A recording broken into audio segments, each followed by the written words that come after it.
नौमुंतखब अमरीकी सदर ट्रंप ने दुनिया की उभरती हुई मईशतों के ग्रुप ब्रिक्स को अमरीकी डॉलर की मुतबादिल करेंसी लाने पर खबरदार कर दिया और कहा कि ब्रिक्स ममालिक ना तो अपनी करेंसी लाएं ना ही डॉलर की मुतबादिल करेंसी की हिमायत करें। ऐसा किया तो उन पर 100% टैक्स लगेगा और इन ममालिक को अमरीकी मईशत में जगह नहीं मिलेगी। डोनाल्ड ट्रंप कहते हैं कि आलमी मईशत में अमरीकी डॉलर के मुतबादिल का कोई इम्कान नहीं। खबर एजेंसी के मुताबिक ब्रिक्स ममालिक का अपनी करेंसी में तिजारत का मनसूबा ज़ेर गौर है। ब्रिक्स ब्राज़ील, रूस, भारत, चीन और जनूबी अफ्रीका पर मुश्तमिल ग्रुप है। रमा बरस ब्रिक्स में मुत्तहिदा अरब अमारात, ईरान, मिस्र और इथियोपिया ने भी शमूलियत इख्तियार कर ली। इस बारे में मजीद बात करेंगे मुमताज़ माशी तज्जियाकार डॉक्टर खाकान नजीब साहब हमारे साथ मौजूद हैं। बहुत शुक्रिया डॉक्टर साहब हमें वक्त देने के लिए।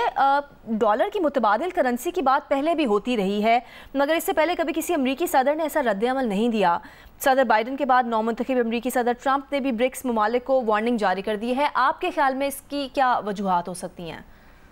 तो देखें, एक तो ये है कि जो नए सदर आ रहे हैं वो अमेरिका फर्स्ट के जैसे आप कहें नारे पर आ रहे हैं। So obviously he is very American centric in that sense. और जो ये बात है ये रिफ्लेक्ट करती है कि क्या कॉम्प्लेक्सिटीज़ हैं और इवॉल्विंग डायनामिक्स, जो हर वक्त इवॉल्विंग डायनामिक्स होती हैं of global trade and finance. और जो सबसे इम्पॉर्टेंट बात इसमें सोचने की है कि अगर 100% टैरिफ्स की बात हो तो ये सिग्निफिकेंटली इम्पैक्ट करती है कीमतें इनटू द यूनाइटेड स्टेट्स, और कीमतें महंगी होती हैं उन लोगों के लिए जो यूनाइटेड स्टेट्स में रहते हैं। ये शिफ्ट जो एक ग्लोबल शिफ्ट है of other Nations coming up, ये इसको भी सिग्निफाई करती है। और वो कैसे चाहते हैं कि अपना एक डिज़ायर हो उनका कि ग्रेटर मॉनेटरी इंडिपेंडेंस हो। ये गोल्ड बेस्ड करेंसी है, तो ये भी याद रखिए कि ये गोल्ड की कीमत को बड़ी तकवीत देगी या गोल्ड की स्ट्रेंथ को बढ़ाएगी दुनिया में अगर इस तरफ मूव होती है। पर अगर आप और इसका एक्सपर्ट्स व्यू देखें तो मैंने ये भी देखा है कि अभी जो साउथ अफ्रीकन फाइनेंस मिनिस्टर हैं उन्होंने कहा है कि अभी कोई ऐसा डिसीजन नहीं हुआ कि वो इस करेंसी में पार्टिसिपेट करेंगे कि नहीं। So sometimes it is a bargaining chip के ममालिक जो हैं वो इसके बारे में सोचते हैं। दूसरी बात ये भी है कि क्या यूएस वाकई ऐसे टैरिफ्स इन्फोर्स कर सकता है जो उनकी इनकमिंग चीज़ों को इतना महंगा कर सकें। तो दूसरी चीज़ ये सोचने की है। ठीक है खाकान साहब, ये क्या इसकी वजह ये भी कि अमेरिका तलब बढ़ने पर डॉलर छाप कर दुनिया को दे देता है और फिर महंगाई से बराह रास्त मुतासिर नहीं होता? ये बात दुरुस्त है आपकी कि जो ट्रंप की वार्निंग है ये एक डॉलर को प्रिजर्व करने की और डॉलर को स्ट्रांग रखने की, ये एक ग्लोबल इन्फ्लुएंस रखने की और प्रिवेंट करने की कोई भी शिफ्ट टुवर्ड्स अल्टरनेटिव करेंसीज है।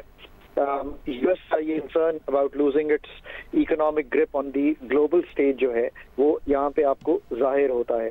ये भी याद रखिए कि यूएस एक्सेप्शनलिज्म जो है वो यूएस की इसी जैसे कहीं स्ट्रेंथ और पॉलिसीज की वजह से है कि एक ऐसा मुल्क जिसने दुनिया भर में आप देखें कि जो 7 उनकी जो कंपनीज थी जिन्होंने दुनिया में डोमिनेट किया in terms of the AI revolution, और दुनिया की वो कंपनीज जो दुनिया की सबसे महंगी कंपनीज हैं वो यूएस में आई।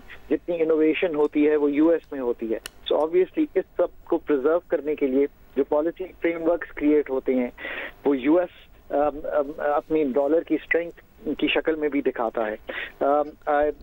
आई रियली थिंक कि ये जो इस तरह का कोई भी टैरिफ्स का जो मैकेनिज्म है वो स्पार्क कर सकता है एक trade war, which can have डेट्रिमेंटल impact on the global economy. ठीक, माहिर माशियात डॉक्टर खाकान नजीब साहब, बहुत शुक्रिया जियो न्यूज़ को वक्त देने के लिए। गवर्नर खैबर पख्तूनख्वा फैसल करीम कुंडी इस वक्त कोहाट में जिरगे से खिताब कर रहे हैं। वो मज़ाकरात होते हैं, हर कौम में अच्छे बुरे लोग होते हैं।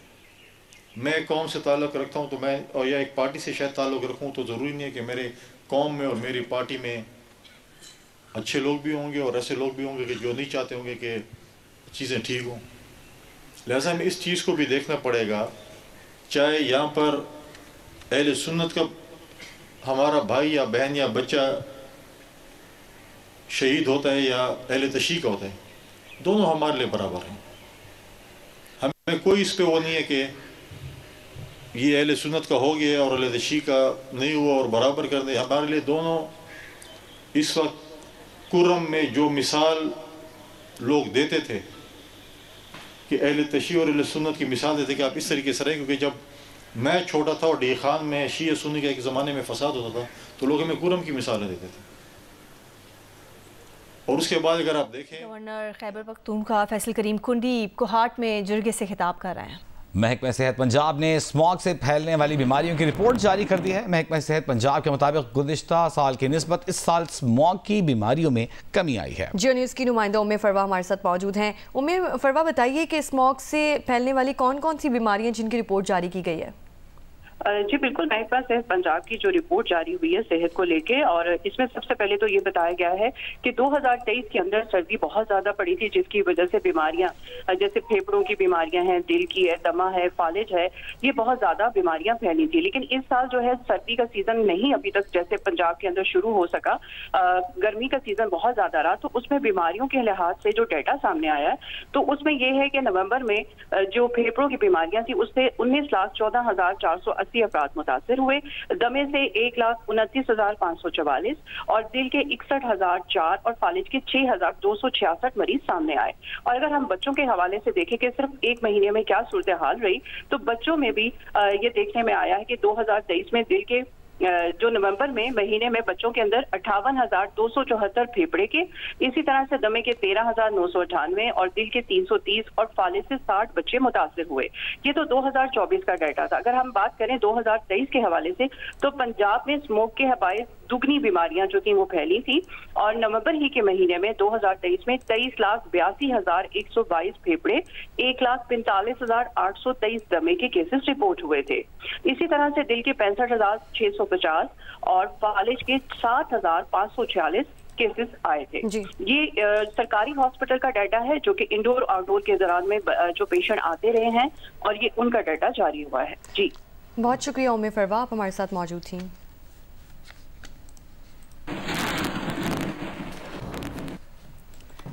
कुछ दीगर खबरें शामिल करते हैं। कराची में सीव्यू के सामने सर्विस रोड पर पाकिस्तान रिफाइनरी की लाइन में लीकेज हो गई। फर्नेस ऑयल सर्विस रोड से बहता हुआ रिहायशी अपार्टमेंट तक में दाखिल हो गया। SSP साउथ के मुताबिक मुतासरा लाइन की मुरम्मत कर दी गई है। क्लिफ्टन में सीव्यू के सामने पाकिस्तान रिफाइनरी की फर्नेस ऑयल की लाइन में रसाव के बायस फर्नेस ऑयल सर्विस रोड से बहता हुआ रिहायशी अपार्टमेंट में दाखिल हो गया।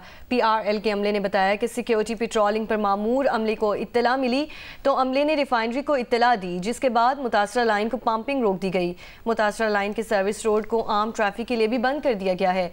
इत्तला मिलते ही लाइन की मुरम्मत के लिए अमला भी पहुंच गया था। SSP साउथ का कहना है कि ऑयल लाइन में लीकेज सुबह 6 बजे से हुई थी। रिफाइनरी का अमला मुतासरा लाइन की मुरम्मत के लिए सुबह 8 बजे पहुंच गया। रिफाइनरी के अमले ने मुतासरा लाइन की मुरम्मत का काम मुकम्मल कर दिया है।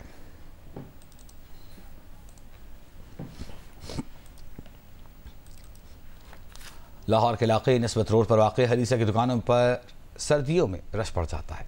लोग फैमिलीज़ के हमरा हरीसा खाने के लिए यहाँ का रुख करते हैं। जिन्हें नुमाइंदा हिरा बतूल इस वक्त निस्बत रोड पर मौजूद हैं और हरीसा कैसे बनता है, कैसे खाया जाता है, इस बारे में बता रही हैं। जी बिल्कुल, लाहौर में सकाफत और खाने का जिक्र हो और उसमें हरीसे का नाम ना आए ये मुमकिन नहीं। हरीसा हर किसी को बहुत पसंद है, चाहे वो बच्चे हों बड़े हों, हर किसी की ये एक पसंदीदा ग़िज़ा के तौर पर जाना जाता है। हर कोई इसे खाने के लिए आता है। ख़ास तौर पर ये गवाल मंडी और अंदरून शहर जो हरीसे की काफ़ी रेस्टोरेंट हरीसे के नाम से मशहूर होते हैं। अच्छी डिश है और ट्रेडिशनल डिश है लाहौर की। अक्सर संडे को यहाँ पे आ जाते हैं अपने कज़न्स के साथ और एंजॉय करते हैं। हरीसा बेसिकली ये कश्मीरी सुगात है और सर्दियों में ये खाया जाता है। हम लोग यूजुअली आते रहते हैं। इसकी ग़िज़ाइयत बहुत अच्छी है। इसमें मटन है, चिकन है या बीफ है, जो भी लेते हैं उसमें, और दालें काफ़ी डलती हैं, चावल डलते हैं, इसलिए ये ग़िज़ाइयत से भरपूर होता है। जी बिल्कुल, आपने इन शहरियों की बात सुनी। इनका कहना है कि ये एक हमारी सकाफ़त का हिस्सा बन चुका है और इसको हम खाने के लिए हर साल यहाँ पे आते हैं और इससे लुत्फ़अंदोज़ होते हैं। जी